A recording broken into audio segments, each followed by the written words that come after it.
let's talk about how the heck I can afford my comics. All right, so this whole video has been a long time coming. I've talked about it with other comic book collectors. I've talked about it with other YouTubers and comic book YouTubers.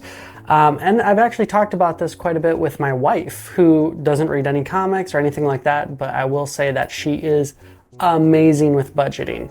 And that's what I'm going to be talking about today, is how I budget for my comics. So I actually wrote up a little thing here talking about it, because I didn't want to just freeform it. Generally, most of my videos that I talk about, even my overviews and all of that, I like to freeform. I like to have kind of that easy flow of thought type thing. I might edit it a little bit, but for the most part, all my videos are freeform. But I feel like this video actually deserves to be thought out and thought out well. And that's why I not only wrote out my thoughts, but I've been thinking about it and discussing it with other people for quite a while, months. I think my wife and I talked about this over a year ago. Is I noticed a lot of comic book collectors because I got sucked into comic book collecting through a Facebook group. And great community and all that. But what happens is you see all these people posting about all these awesome books and all these new single issues or whatever dropping, and you get that FOMO.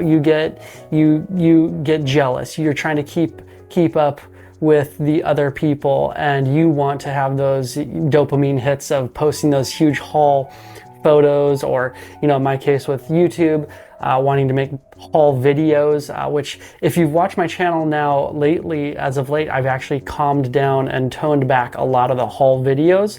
And the haul videos that I usually do, there's exceptions to that, but the haul videos that I normally do now are very few books. There's like 2, 3, maybe 4 books, and it's not very often. For a while it was 4 or 5 books every week. Giant hauls with like multiple boxes of like 10 books. By the end of the month, I had like 30 new books, and it was just insane. And no way a part-time, on the side YouTuber who has a full-time career and multiple other freelance things that he does on the side could ever keep up with that many books anyways. But I noticed in a lot of these groups that there were a lot of collectors would come in really excited. And you know what? I love seeing new readers get really excited about coming into the hobby. And I oftentimes, kind of disappointingly, they got sucked into wanting to get all these books and be like, I need to get every DC book and I this is an example for me actually, is I got Infinity Crisis Omnibus, and I wanted to get all the books leading up to it so that I could get the full experience. And I ended up with I think 13 or 14 omnibus.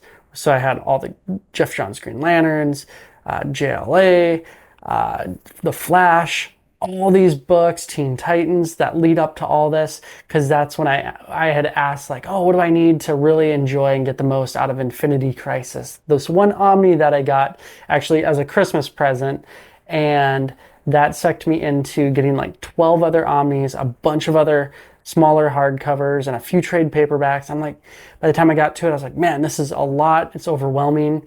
And I see this happen to a lot of new collectors. They come in and they get really excited about all these new books. They go spend all this money on catching up, trying to play that catch-up game, or trying to even not just keep up, but then they also have to play catch-up because they want to get all the back stock, but they also are trying to keep up at the same time with all the new stuff come in. And I've seen it so many times. 3, 6, 12 months later, these new collectors that had just started are selling off an enormous amount of books because they are in an enormous amount of debt. They're in trouble. I've seen people their marriages in trouble, because one of the biggest things that gets marriages and relationships in trouble is financial issues. And a hobby like comic book collecting should not be a linchpin on your happiness in life. And takes a lot to keep it from being that, because like I love that I get hyper focused on things and I just want to collect it all and read it all. But you know what? I have family, I have responsibilities and career that I have to also keep track of. So that's why when I first started collecting, like I had to set my budget. So I'm going to walk through how I set my budget. Sorry, this is a very long lead up, but it's also a very important topic. So I'm going to give you how I set my budget, how I go about collecting and having, in this shot here, you can only see some of them. I have more cabinets that way, and then I have a 3x3 and a few other stacks. So I probably have like a 5x5 calyx worth of books sitting upstairs, a huge multiple stacks of books that I'm going to be selling. But how do I keep my budget under control, my spending under control, and my book collection under control? So, because you're not just budgeting money, you're budgeting time, you're budgeting space, you're budgeting mental allotment and your mental well-being too. So let's go through it. So I'm going to give you some of the tips that I have come across in my probably about 10-ish or so years of going hard collecting comics. So my first thing to setting a budget is you got to set the actual financial budget. And for me, and in my budget, we set it for $50 a month, which really isn't a lot in the grand scheme of how many books are out there. And when I first started reading and getting more hard into comics, it was all single issues is how I started. So $50 a month, that does not break down to a lot when books are, $4 to $5 a single issue. So that's maybe at best like 8 to 10 single issues a month, which not a lot considering, you can read one issue really quickly, just sitting on the couch. And so you could read those 2-3 issues in a week in one sitting very quickly. So it didn't get me very far, which is why I eventually moved from going from single issue collecting, which was just really hard to keep up with things and really hard for me to remember storylines and threads that had been happening over the entire year and things like that. So I switched from single issues to hardcover comics because I liked having everything just kind of centralized in one collected edition. I could take it to my work and read, some over lunch, or if I, wanted to just take a break for like 10 minutes and just get my brain off of like an Excel spreadsheet or editing videos or something like that, I could just pick up a book and read it and enjoy it and not have to worry about like having to bag and board single issues or anything like that. I got these 2 comics here because I'm going to be doing some overviews on them soon. But so I set my budget for $50 a month because that's what was what we decided as a family was good for us. So I set that maximum budget. I would not go over it. I could go under it, but I would not go over it. So then I had to pick my books, which is why I moved from single issues to hardcovers, because I wanted to pick, one big book or something like that. But you got to pick your books. So like, was I going to be following, because I started reading around New 52 and Marvel now, so was I going to be picking up like the new Hawkeye by Fraction, or was I going to be picking up Snyder's New 52 Batman? So those were a couple of the ones that I kind of set my sights on. Manifest Destiny, so I picked a couple other like independent books where I knew they weren't going to be a long-running thing. So that's where I went, is you got to pick books. So I had, I could get 10 issues a month. So what 10 books or what 8 to 10 books am I going to be picking up that month? And if I wanted a new one, well, that meant, that meant that I had to drop a book. So that's my other thing, is you cannot be afraid when you're in this hobby to drop books. If you're not enjoying it, that's fine. A lot of people want to rag on books. I don't like to be negative or anything like that with books. So you know what? You won't see me doing overviews. You won't see me really talking about books that I don't like. I might pick up a book and you might see me unbox it, and then you never ever see an overview of it, well, one, it might be because I just haven't gotten to it, but another reason it might be is because I just didn't enjoy it. So life is too short to read and talk about things that you don't like. Why waste the time? So don't be afraid to drop your books. Don't, and then you also picking a format. That's the other thing I've kind of hit on this before. Pick a format. So I moved from single issues to hardcovers, and I've pretty much stayed the course on just hardcovers. I will occasionally pick up trade paperbacks. Very rarely will I pick up a single issue, mostly as like an art piece. Or like maybe I got a couple like CGC slabs, like I got, Frog Thor, and I've got Albedo number, Fantagraphics number 1 kind of a thing, and then Albedo number 3, 2 for Usagi's first appearance. I have his second appearance. So like I got a couple of those, but otherwise I'm just a, hardcover collector. It's all hardcovers all day. So that I can pick my format and stick with it. If I don't like a series, if I don't like a book, I don't stick with it. Life's too short. You don't have enough time to read books that you hate, talk about books that you don't like. You know what? And those books that I don't like, someone else is probably going to like, and that's great. I love that there's books for everyone out there. So you got to set your budget. You got to pick your books, pick your format, and you can't be afraid to drop books once you've started picking up books. That's especially true with, single issues. With hardcovers, you pretty much, you pick up the book and that's that. There could be multiple series in that book, but you know what? If you don't like it, don't pick up volume 2, 3, 4, or whatever it is. So, and then once you've picked your format, you've got your budget and all that, shelf space. So you're not just budgeting money, you're also budgeting space. So like I have right here, this is my display library. This is what I like the most, and stuff in my library is constantly shifting out and back in. So the other day I shifted a whole bunch of new books in, and I pulled some books out and they went on the sell pile. And I actually keep a 3x3 Kallax in my closet upstairs where it's kind of the port of my library. So new books come in, they go on the shelf, and I try and make some stacks of, okay, this is what I'm going to read next, and this is what I'm going to do my overviews or photos of next. And then if I don't want to keep it, if I don't find it to be a special book that I might want to go back to one day, or it really is a book that I want to keep in my library, if it's not one that I want to keep like that, and it doesn't fit in my library, then it goes in the sell pile. So it's all shifting back and forth at all points in here. But so if you're out of shelf space, well, then you're out of shelf space. I got a little bit of a port situation going on where I shuffle things in and out, but once things are out of space, stuff's got to go. So that's the other thing. So you got to stop buying or you got to sell something. So that's the thing. And when you sell stuff, then hey, you got a little bit of extra money, and that's actually how I do it. Is like I have slowly built up a collection, and if I really want another book, you'll see me sell books to afford that because my budget's $50 a month. So I'm not throwing away more than $50 to get that $75 omnibus that just dropped.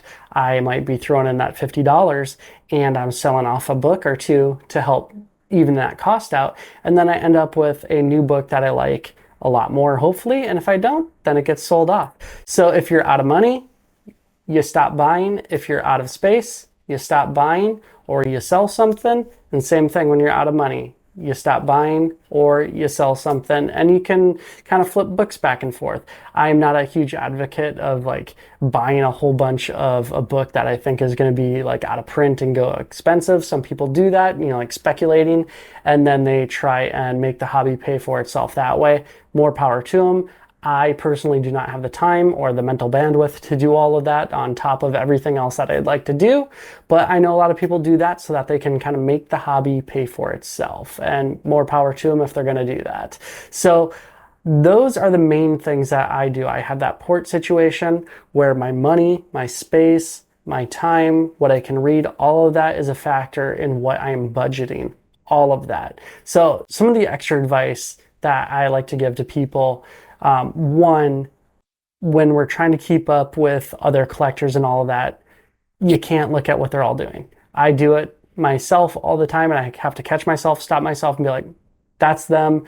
They might be able to afford more, or maybe they're going into debt, but who knows? Don't try and keep up with them. Keep pace with myself, with my budget, and all of that. Me personally, like, you see me getting books and unboxings all the time. Don't be trying to keep up with me if you can't afford it, because you know what? I have sponsors, Organic Price Books. I love those guys. They send me books to overview. When people use my code at Organic Price Books, that helps me be able to afford more books and, be able to get books in without having to spend as much money. That helps me be able to give more content to people and enjoy it and all that. But you know what? I love giving back and being able to be like, hey, you know what? People supported my channel, and now I can bring more content to you guys and bring more light to these other books. That my personal thing is, I love to support lesser known publishers and comics out there, and get some eyes on like really cool stories that people aren't talking about enough, in my opinion. So don't try and keep up with YouTubers who are sponsored or anything like that, or people might have crazy cool well-paying jobs or something, or they don't have the responsibilities of a house or a family or anything like that. Everyone's lifestyles and situations are different, so don't be trying to keep up with them, especially when you don't know what you're even trying to keep up with. The other thing is, don't let yourself FOMO, fear of missing out. So if you see people are buying these books or speculating, they're like, you gotta get this book, it's awesome. Are you really interested in that book? Or are you freaking out because you might not be able to post a picture of, or a video of you getting that book? Or are you really wanting it? Or are you scared that eventually in the future, the book might not be available? And pro tip, most books are always reprinted. Nearly every single book out there is reprinted. There's a few exceptions to that. I know Dark Horse doesn't reprint a lot of hardcovers. They only do trade paperbacks after the initial run. But for the most part, I have seen huge whale books, like very expensive $400 or $500 books, get reprinted by DC and Marvel. And then people who spent all that money getting those, like, and that FOMO, and they spend all that money trying to buy those books at expensive prices. Then all of a sudden, those books, that were worth $400 are now worth, $75 or less, because it's not even a new book. So are you actually going to read it? And eventually, if you're going to read it and you really want it, it's probably going to be reprinted in the future, and you can probably get it at a cheaper price anyways. So don't worry about it, especially with the bigger publishers, with the fear of missing out. And then watch out for long-running series. I know, and like, they'll spin off. Like, first one that comes to mind is like Something is Killing the Children. Great series. Volume 1 and Volume 2 of the hardcover just came out. Great series. But then they also spun off into like House of Slaughter and all these other things. So if you get, pulled into a whole network of books, you got to be aware, like, are you going to just stay on the one section, on the main story, or are you going to collect it all? You can see over my shoulder, I have like Dark Horse, Hellboy BPRDs, and Witchfinder, and Baltimore, and all those books over there from the Hellboy series, which is, I think, off camera over there.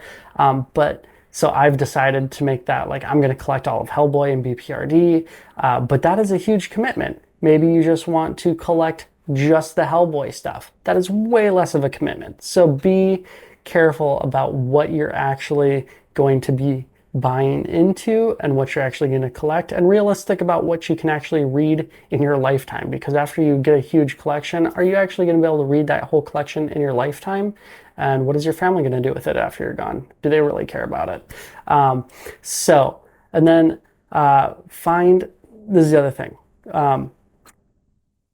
You got all these setups around you. You have all the budgeting. You have all these fail safes around you. Find a good community of people who are going to encourage you in the right way. Those peers who aren't going to pressure you into FOMO, but who can actually talk you out of buying a book, who can talk some sense into you all the time. I got a whole group of guys that I'm friends with, a bunch of YouTubers, Brandon over at Comics is Dope, Jake at The Brave and the Boys, David and JP, who actually own OPB and sell books.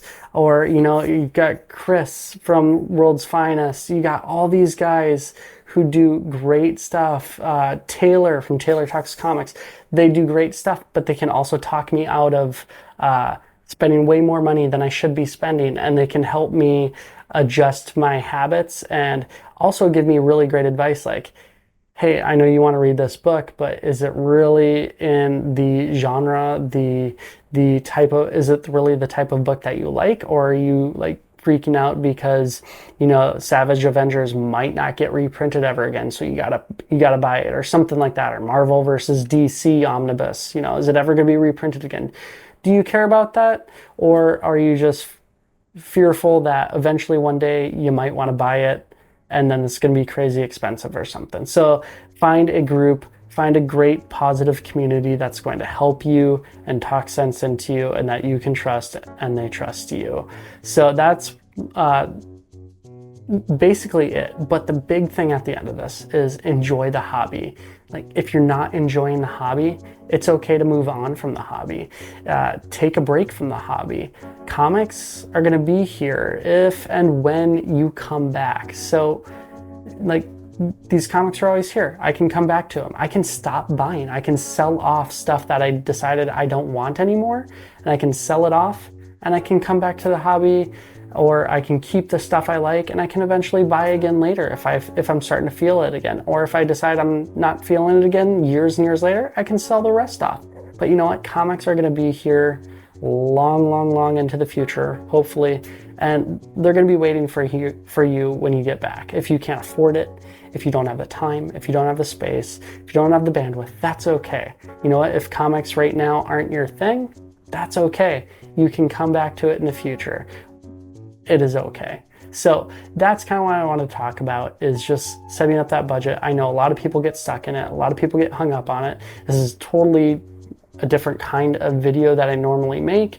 I'm sitting down, which is weird. I don't normally sit down, but you know what? It's a longer video. I wanted to actually have my notes here, and I wanted to actually focus on something that I think is important, because I've seen it actually ruin people's lives when they get pulled into these types of hobbies that are very expensive. I mean, it could be gaming, it could be statue collecting, it could be comics or anything, collectible card games, anything out there.